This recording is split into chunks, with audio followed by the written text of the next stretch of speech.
the sign in one of your businesses, and the sign says, it's like a chalkboard, and it says free, exclamation mark, healings, miracles, dream interpretation. What happened was I was going to work in the cafe that day, and the Holy Spirit told me that a drug dealer was going to get saved, was going to give his life to Jesus in the cafe. So I'm sitting in the cafe that day, I'm chatting to a lady, and in walks this young guy that I know is a drug dealer, and I thought, it's going to be him. So he gets his food, but then he goes outside and sits on the grass with his friends outside the cafe, and I didn't want to go and talk to him outside with his friends there. So I said, Father, would you send one of your angels to go and to get him to come back into the cafe? And as soon as I said it, we watched him stand up and come back to the cafe. So we went just to the door of the cafe, and we just started prophesying to him, telling him how much God loved him. He had some issues, some health issues he'd had for a long time. We prayed, he was instantly healed. So he called his 3 friends over, and we started prophesying and praying over them too. And then suddenly one of them says, what is that? Is that something to do with God?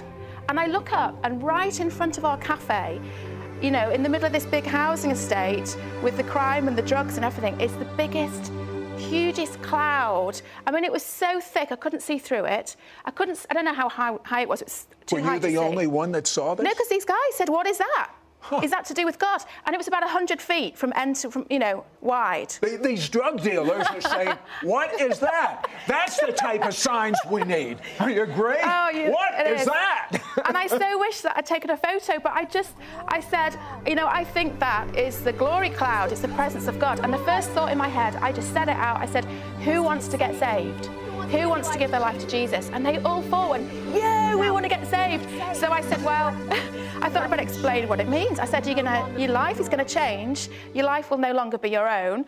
And I said, who wants to get saved now? Yeah, we really want that. We want a new life. And so they came right into the centre of the cafe.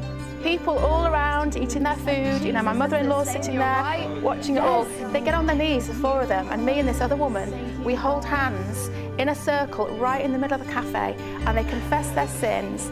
They give their lives to Jesus. The Holy Spirit comes. They can't even get up off the floor. They're so whacked by the presence of God.